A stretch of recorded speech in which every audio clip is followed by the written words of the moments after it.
YS Jaganmohan Reddy నిర్ణయాలు రాష్ట్ర వ్యాప్తంగా రాజకీయ ప్రకంపనలు సృష్టిస్తున్నాయి. వైసీపీ నిన్న విడుదల చేసిన మూడో ఇన్ఛార్జిలో గూడూరు నియోజకవర్గం నుండి మేరిగా మురళీధర్ పేరు తెరపైకి వచ్చింది. దీంతో గూడూరు నియోజకవర్గ పరిస్థితులు ఎలా ఉండబోతున్నాయో అనే ఆలోచనలు నెలకొన్నాయి. మేరిగా మురళి విజయ అవకాశాలపై మా ప్రతినిధి చరిత్ర కుమార్ని అడిగి తెలుసుకుందాం. ముఖ్యమంత్రి జగన్మోహన్ రెడ్డి టికెట్ల ప్రకటనలో తనదైన స్టైల్లో అయితే ముందుకెళ్తున్నారు. ప్రధానంగా ఎక్కడా కూడా వెనకడుగు వేయకుండా పార్టీకి విధేయుల్ని ముందుకు తీసుకుపోతూనే ఏదైతే గతంలో ఉన్న వారికి కూడా న్యాయం చేస్తాడా లేదా అనేది తర్వాత పక్కన పెడితే పూర్తిగా కూడా తన యొక్క పందానైతే ముందుకు తీసుకుపోతున్నటువంటి పరిస్థితి. ఉమ్మడి నెల్లూరు జిల్లా వ్యాప్తంగా మూడో విడతలో గూడూరు నియోజకవర్గానికి సంబంధించి మేరిగా మురళీధర్ని అయితే ఎమ్మెల్యే అభ్యర్థిగా అంటే ఇన్ఛార్జిగా కూడా ప్రకటించిన పరిస్థితి. ఆల్మోస్ట్ 2024 సార్వత్రిక ఎన్నికలకి మేరిగా మురళీధర్ ఎన్నికల్లో పోటీ చేస్తారనేది కూడా దాదాపు ఖరారైనటువంటి పరిస్థితి. ఏదైతే వెలగపూడి వరప్రసాద్ కు నో ఛాన్స్ అన్నట్టు కూడా వైసీపీ అధిష్టానం తెలియజేసింది. పూర్తిగా కూడా అంటే వెలగపూడి వరప్రసాద్ స్థానికుడు కాకపోవడం, వెలగపూడి వరప్రసాద్ వల్ల పార్టీకి పెద్దగా డ్యామేజ్ ఉండదని కూడా ఈరోజు మనకు వస్తున్నటువంటి సమాచారం. అంటే అక్కడ ఏదైతే రెడ్డి సామాజిక వర్గానికి సంబంధించినటువంటి నేతలు ఉన్నారో వారందరూ కూడా గతం నుంచి కూడా ఏదైతే వరప్రసాద్ని తీవ్రంగా వ్యతిరేకిస్తూ వస్తున్నారు వరప్రసాద్ పోకర్లకు సంబంధించి. అయితే ఏది ఏమైనప్పటికీ ఇటు రెడ్డి సామాజిక వర్గానికి సంబంధించినటువంటి నేతలు కూడా ఇటు మేరిగా మురళీధర్ కి టికెట్ ఇవ్వాలని కూడా దాదాపుగా వారందరూ అధిష్టానానికి తెలియజేసినటువంటి పరిస్థితి. తెరపైకి ఆర్డీఓ కిరణ్ కుమార్ పేరు వచ్చినప్పటికీ కూడా ఏదైతే స్థానిక నేతల ఒత్తిడి మేరకు మేరిగా మురళీధర్ ఇప్పుడు స్థానిక ఎమ్మెల్సీగా ఉన్నటువంటి మేరిగా మురళీధర్ కి అయితే ఈ రోజు టికెట్ దాదాపుగా కూడా కన్ఫర్మ్ అయిపోయిన పరిస్థితి. 2024 గూడూరు అభ్యర్థిగా మేరిగా మురళీధర్ పోటీ చేసే పరిస్థితి అయితే ఉంది. ఈ రోజు మనం గమనించినట్లయితే గతం నుంచి పని చేసుకుంటే అంటే ఏదైతే నారా లోకేష్ అన్నట్టు ఇక్కడి నుంచి తీసుకొచ్చిన చెత్త ఇక్కడ బంగారం అవుద్దా అన్నటువంటి ఈ డైలాగ్ అయితే ఈ రోజు ప్రతిపక్షాల నుంచి వినిపిస్తుంది.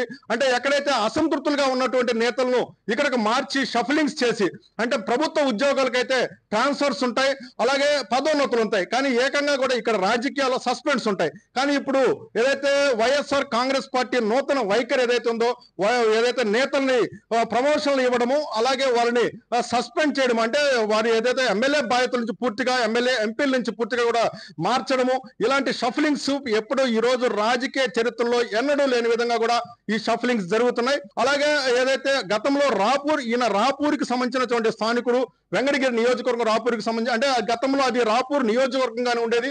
ఇక్కడ ఈయన కొంత గతం నుంచి కూడా పొలిటీషియన్ గా ఉంటూ క్షేత్రస్థాయి నుంచి కూడా వస్తున్నటువంటి వ్యక్తి. 97లో కాంగ్రెస్ పార్టీ తరఫున జెడ్పీటీసీగా గెలవడం, అలాగే తెలుగుదేశం పార్టీలో గతంలో ఉన్నటువంటి ఎలసిరి శ్రీనివాసరెడ్డికి తోటి వెళ్లి ఎంపీటీసీగా గెలవడం, తర్వాత ఏదైతే వైఎస్ జగన్మోహన్ రెడ్డి పార్టీ ఆవిర్భావం నుంచి కూడా ఏదైతే పినపాక మధుసూదన్ రెడ్డి రాజమోహన్ రెడ్డి బామ్మద్దు ఉన్నాడో ఈయనతో పాటు అడుగులు వేశాడు. తొలినాల నుంచి కూడా వైఎస్ఆర్ కాంగ్రెస్ పార్టీ ఆవిర్భావం నుంచి కూడా మేకపాటి అనుచరుడుగా ఉంటూ పూర్తిగా కూడా మేకపాటితో నడిచినటువంటి పరిస్థితి.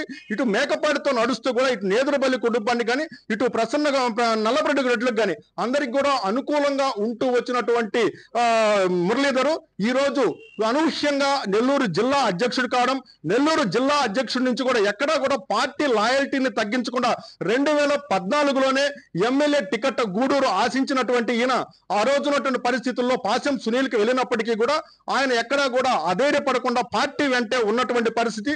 పార్టీని కంచుకోసుకోవడం అంటే పాశం సునీల్ కుమార్ టీడీపీలోకి వెళ్ళిన తర్వాత గూడూరు నియోజకవర్గ బాధ్యతలు ఆ రోజు మురళీధర్కి అప్పగించారు. అప్పటి నుంచి కూడా ఈ నియోజకవర్గాన్ని అంటిపెట్టుకొని వస్తున్నటువంటి పరిస్థితి. తర్వాత 2019లో కూడా ఈయన టికెట్ ఆశించారు. 2019లో కూడా అనూహ్యమైన పరిస్థితుల నేపథ్యంలో గూడూరు టికెట్ ని వరప్రసాద్ కి అంటే తిరుపతి ఎంపీగా ఉన్న వరప్రసాద్ కేటాయించడం అయినప్పటికీ కూడా ఎక్కడా కూడా మొక్కవని ధైర్యంతో అధిష్టానం వైఎస్ జగనే నా దైవం అంటూ కూడా ముందుకెళ్ళినటువంటి పరిస్థితి. ఈ పరిస్థితుల్లో గతంలో అంటే ఏదైతే అతనికి అనేక రకాలైనటువంటి పదవులు అంటే corporation SC finance corporation chairman గా కూడా వచ్చారు. అనూహ్య పరిణామం వల్ల ఆ పదవిని అందుకోపోలేనప్పటికీ కూడా అధిష్టానం మీద ఎక్కడా వ్యతిరేకత చూపించకుండా పూర్తిగా తను పార్టీకి లాయల్ గా ఉంటూ వస్తున్నటువంటి పరిస్థితి. ఈ పరిస్థితుల్లో ఎమ్మెల్సీగా కూడా ఇచ్చినటువంటి పరిస్థితి. అలాగే శాసన మండలికి సంబంధించి వివిధ రకాలైనటువంటి హోదాలు కూడా ఈయనకి ఇచ్చారు. అలాగే పూర్తిగా ఈ లాయల్టీని ఏదైతే కొనసాగిస్తూ వచ్చాడో మురళీధర్ ఇప్పుడు అనూహ్యం అనే దానికంటే కూడా పూర్తిగా ఏదైతే గతం నుంచి కొనసాగిస్తున్నటువంటి పరిస్థితిలో ఉందో ఈ పరిస్థితుల్ని కొనసాగిస్తూ ఏదైతే వరప్రసాద్కు ఉన్నటువంటి వ్యతిరేకతను తప్పించేందుకు మేరిగా మురళీధర్ని 2024 సార్వత్రిక ఎన్నికలకు వైఎస్ఆర్ కాంగ్రెస్ పార్టీ ఆయుధంగా అయితే మలిచిందనే చెప్పాలి. ప్రధానంగా ఇక్కడ ఉన్నటువంటి రెడ్డి సామాజిక వర్గం గతంలో వరప్రసాద్ డిఫరెంట్ ఉన్నటువంటి రెడ్డి సామాజిక వర్గం మురళీధర్ అయినప్పటికీ కొంత సానుకూలంగా ఉందని కూడా మనకు వస్తున్న సమాచారం. ఏదేమైనప్పటికీ మురళీధర్ కి రాబోయేటటువంటి 3-4 నెలలు అత్యంత కీలకమనే చెప్పాలి. ఈ 3-4 నెలల్లో మురళీధర్ ఏ రకంగా ముందుకు వెళ్తాడు, పార్టీని ఎలా కలుపుకెళ్తాడని కూడా రాబోయే రోజు చూడాల్సి ఉంటుంది. కెమెరామెన్ భరత్ తో చరిత్ర కుమార్, రాజ్ న్యూస్, నెల్లూరు నుండి.